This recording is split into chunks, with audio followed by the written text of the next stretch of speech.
I wouldn't hear you on this side. So as a result, I'd turn over, I'd look this direction to see where you're calling me from.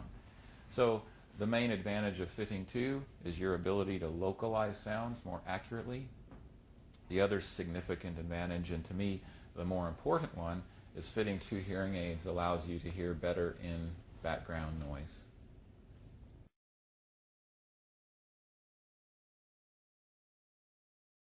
Well, it's like anything. You get what you pay for. High-quality hearing aids have numerous features. They have many different frequency bands that you can adjust to fine-tune the sound quality. They have multiple programs to help you hear in different environments. So for instance, I might have a program for a quiet room with one-on-one conversation like we are now. If you and I go down and have lunch in the cafe, then it's noisy, so I would have a program that's ideal for that situation. I also might have a feature in the hearing aid which allows me to use my mobile phone in a Bluetooth type fashion. So the phone signal and the voice is transferred directly into the hearing aids. I can also have the hearing aids pick up the television or the radio or my computer in the same fashion. So essentially, the sky's the limit.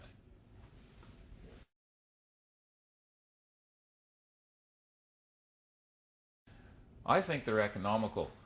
If you look at all they do and how they can improve a person's quality of life, it's a small price to pay to, once again, to be able to live your life to the fullest. Here in Taiwan, the very best hearing aids available will cost 100,000 Taiwan dollars, and they're worth every penny. The less you pay for a hearing aid, you start to strip away features, and some of the features can be quite significant. So if I am suggesting to any clinicians in Taiwan, you always want to recommend the best. What happens is if you recommend the best, the customer satisfaction rate goes up. They tell their friends, word of mouth referral goes up, penetration rate goes up, doctors become aware of how clever and good the hearing aids work. So everything it starts to snowball, and as a result, all of Taiwan begins to hear better, at least the hearing loss community.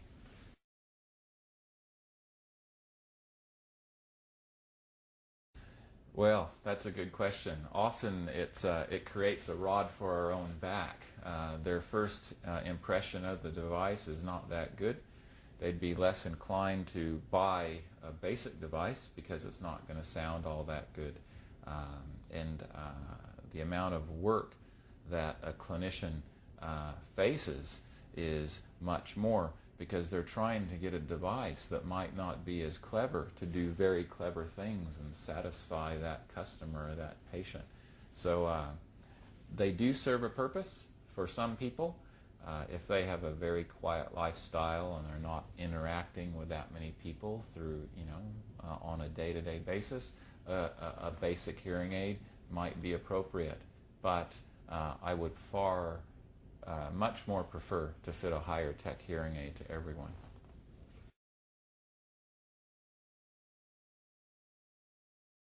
In New Zealand and Australia, we developed this a hearing screener package for GPs. And essentially what we did is we approached GPs in focus groups. We asked them, we're not getting as many referrals from you as we think we should, given the prevalence of hearing loss. GPs readily admitted that they're not that familiar with the function of the ear. They're not that familiar with how to treat hearing loss. So we took it upon ourselves to educate the GPs about the ear. We worked in conjunction with them to develop this hearing screener, so that way doctors had a more of a substantial clinical tool which would accurately screen a person's hearing. Traditionally, doctors have whispered in patients' ears, used clicking fingernails to see if they could hear that, used tuning forks, but this basically provided them with not a diagnostic tool, but a hearing screening device which was accurate and would give them a very, very, very accurate reading of what their hearing was like in each ear. And it's simple. If the patient hears 4 beeps in each ear, they pass. If they miss a beep in each ear, they fail. And we want the doctors to refer to us, and then as a result, if they have a hearing loss, we can begin treatment.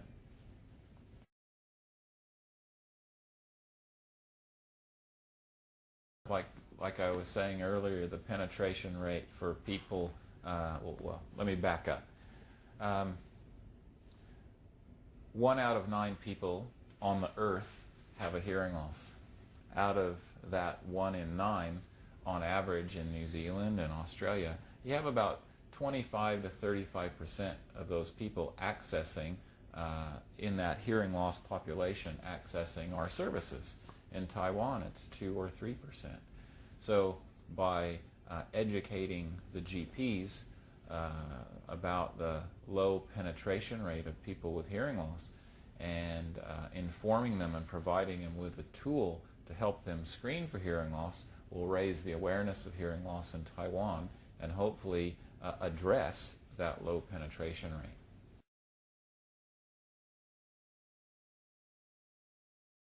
The test takes only a minute or so, and for a doctor to include it in their normal consultation routine, not only will the patient benefit, but the doctor will be perceived as now he is a perceived expert.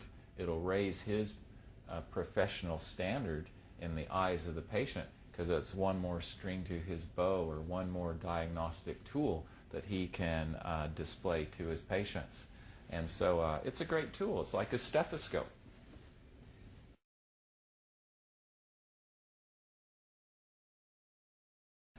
My rule of thumb, I send patients out the door with a hearing aid, and I say, treat it like your mobile phone. You want to keep it clean and dry.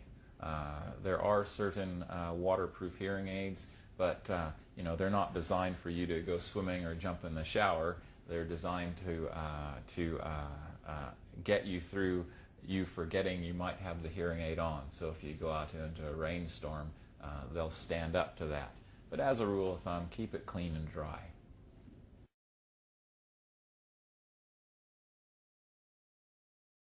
It's just like computers. It's like cars. 15, 20 years ago, you'd see hearing aids and you think, gosh, I'm almost giving them to people apologetically, because they had very limited adjustments. The sound quality was, they worked like a straight amplifier. As technology advances, it makes the world's job easier at doing lots of things, and the same with hearing aids. The hearing aids have dual microphones on them. They have the ability to reduce feedback very effectively. They're getting smaller, but at the same time, they're getting more powerful. They're compatible with phones. The possibilities are endless. And the great part is there's engineers working for hearing aid manufacturers all over the world, and they're consistently looking at ways to improve the technology, which makes my life easier and makes the customer's life a lot easier when they have the opportunity to wear really good hearing aids.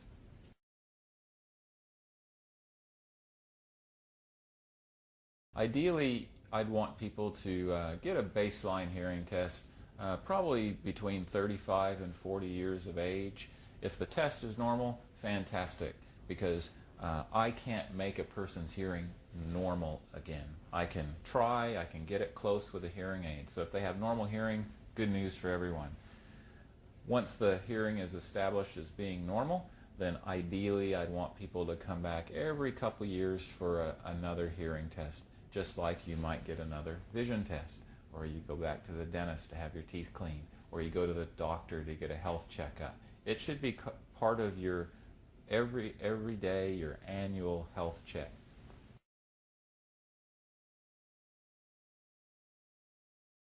Hearing aids. You can't do anything to help improve the physiological level of hearing, one of the things we can do is if you do have a hearing loss, it's important that you intervene and fit hearing aids to it earlier. What happens is if you leave a loss unaided, the pathways that connect the ear to the brain, the neural pathways, they get stimulated less and less if they're not being used. If you keep them stimulated by fitting hearing aids to them, they stay fit. It's like exercise. If you keep working out, you're going to be fit. If I've seen people where they've left hearing loss too long, and suddenly you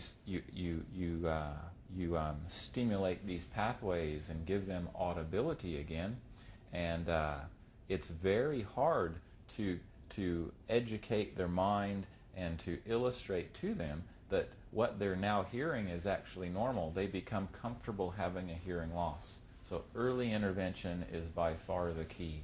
The younger they are when I fit them, the quicker I'm gonna get results, and the more benefit they're going to get.